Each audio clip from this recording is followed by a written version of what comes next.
You found it. Your home for the best content on your favorite team, the Fighting Tigers of LSU. Do us a favor, subscribe to the channel, leave your comments below, and be sure to smash that like button.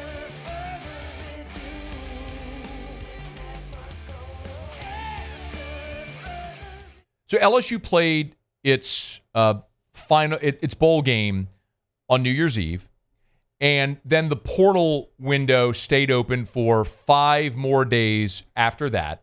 It's now closed. So no more LSU players can enter the portal. The final number was 19.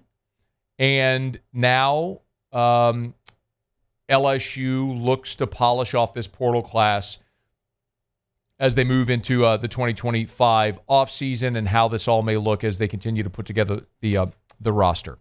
Okay. What's interesting is that LSU, as it sits right now, has 14 portal additions and the number 1 portal class. But apparently they're not done. Now, on December the 21st, this was the Saturday before Christmas, at a bowl practice, Brian Kelly met with reporters and said point blank they were going to end somewhere around the 15 number. Well, they're at 14 right now. And I've told you for some time now that my information is that LSU has a couple of silent commits, one from a safety and one from an offensive lineman on teams currently playing in the college football playoff. But I have a theory. Because this week, LSU is bringing in 3 new portal targets. 2 defensive backs and a tight end. And my theory is that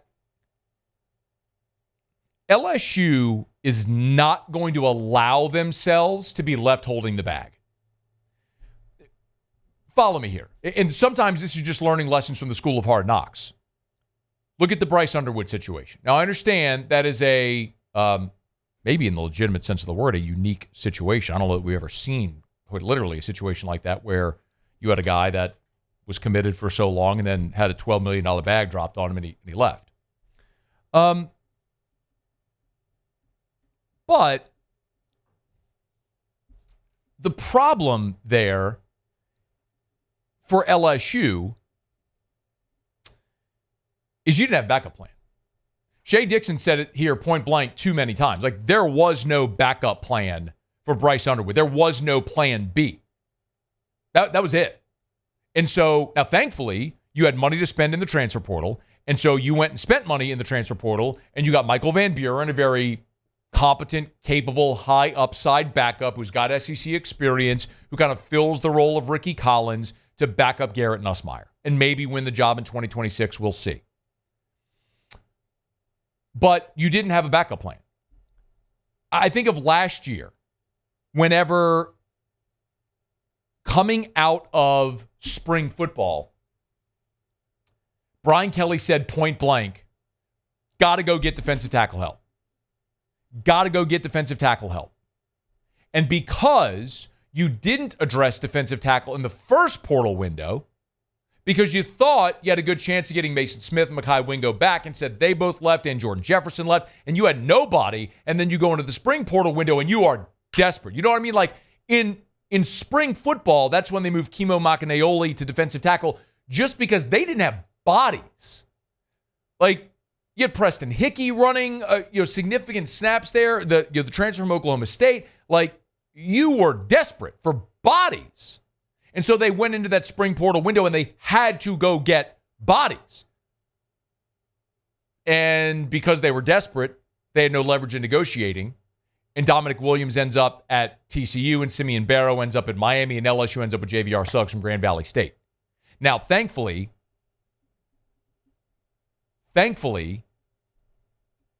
Bo Davis did an awesome job. Like, an awesome job with the defensive line this year. And the position grouping that we all thought was, the position grouping we all know was the biggest weakness on that team ends up being a pretty solid group for LSU. Not great, but a pretty solid group for LSU. Point being, they're not going to get left holding the bag. You have 14 signees right now already in the transfer portal, And even if I'm right and my information is good and you do have these silent commits, until it's signed, sealed, delivered, done, it ain't done. We've seen it. Saw it with Bryce Underwood. And LSU has got to, non-negotiable. We talk about wants, needs, musts. Whatever is 10x beyond a must, that's where LSU is at safety. We've gone through all the Pro Football Focus numbers, but you don't need high-level Pro Football Focus numbers. All you got to do is eyeballs. LSU's safety play this year was awful. It was the worst position group on the team. Major Burns, Jordan Gilbert were your two lowest-graded players throughout the course of the season among your defensive starters. And then Sage Ryan was a good starter for you, but nobody would look at his play and say, yep, that's an all-conference caliber player, not even close to it. So you look at LSU, you've got Jordan Gilbert coming back, hopefully gets his shoulder right and he plays at a higher level. You got Deshaun Spears coming. You went into the portal already, and you got Mansour Delane from Virginia Tech, but he's a cornerback who can play safety. The point is, you got to go get safety help. And even if you do, and I hope you do, have a silent commit at safety that they add, and even if whoever that player is comes, great. But what if they don't? You got to have a plan B, plan C, plan D. Like, you have got to have a backup plan to build depth so you don't end up in a lurch like you did last year. So look at what LSU is doing right now. This week, they're bringing in two defensive backs. One is Keon Scott from Auburn. Now, Keon Scott is a really interesting one because he is a guy that spent 2 years in the junior college level and was a 2-year JUCO All-American. Goes to Auburn in 2022. Now, he's been a 3-year starter at Auburn. He's been a 3-year starter at Auburn. In 2022, has 54 tackles as a nickelback. 2023 ends up with 44 tackles, also led the SEC in punt return average. And then this year plays a very versatile role defensively for Auburn. So it played all over the defensive secondary. When I look at his snap counts on the season for Keon Scott, he played 299 defensive snaps. He played 129 of them at wide corner, but he played 71 in the slot. He played 21 in the box. He played 17 at free safety. You understand my point? This is a guy that moved all over the defensive secondary. He's got cover skills because he's played wide corner, but he's probably better in the box or at safety. So this is a veteran dude, 1 year of eligibility remaining because of the Diego Pavia rule. A guy that was 2 years at JUCO, 3 years at Auburn, but now has one extra year because of Pavia, and could well come in and play anywhere in that defensive secondary for you, which would be a massive addition of a veteran dude who could be really impactful for you. The other who's coming to visit is Tamarcus Cooley. Now, Tamarcus Cooley is a guy that was a 3-star, was lightly regarded coming out of high school, and he signed with Maryland. So he goes to Maryland and ends up redshirting. Plays in, I believe, 1 game his freshman season at Maryland. 2 games. So he plays in 2 games at Maryland as a freshman. After 23, transfers to NC State for 2024. And this year at NC State in 2024, ends up playing in every game, has 39 tackles, but ended up playing all over the field. He played 738 defensive snaps this season. Tamarcus Cooley did. 738 defensive snaps. Let me put that into context for you, okay? Just by looking at LSU's defensive players this year, there were 2 players defensively, 2 all season, that played over 700 defensive snaps for LSU. 2 all year. Whit Weeks and Ashton Stamps. That's it. 2 defensive players for LSU that played 700 snaps. That was all. This guy played over 700 snaps as a redshirt freshman at NC State. On top of that, look at his Pro Football Focus grades. And like we always talk about, Pro Football Focus grades aren't the metric. They're a metric to consider, just something to consider. But Tamarcus Cooley, remember, as we talk about PFF grades, it's on a 0 to 100 scale. And it's kind of color-coded. So it's like red is awful, like blue is the best. And it goes from like red to orange to yellow to light green to dark green to light blue to dark blue, right? To the better. If you're in the 70s, you're a really, really good starter. 80s, you're elite. 90s is unheard of. Like Garrett Nussmeier in the bowl game was an 89, the highest graded player for LSU. Tamarcus Cooley, his total defensive grade this year at NC State was an 80.8. Run defense, 81.6. His tackling grade was a 75.4. His pass rushing grade was a 69.5. And his coverage grade was an 81.8. So of the 5 grades, 3 were in the 80s, 1 was a 75, and 1 was a 69.5, which was his lowest. To put that into context, I'll point out Major Burns. I'm not picking on Major Burns. I'm just giving you an illustration. So remember, you don't have to like memorize like all of those numbers. I'm just giving you sort of an illustration here. So remember, Tamarcus Cooley, 5 grades, 3 of them in the 80s, 1 in the 70s, 1 in the 60s. So Major Burns this season for LSU. Of course, I'm trying to find it. I lost my spot. That's what I get for maybe trying to pick on Major Burns. And now this thing isn't going to load. I apologize. Of course, now it's not going to load.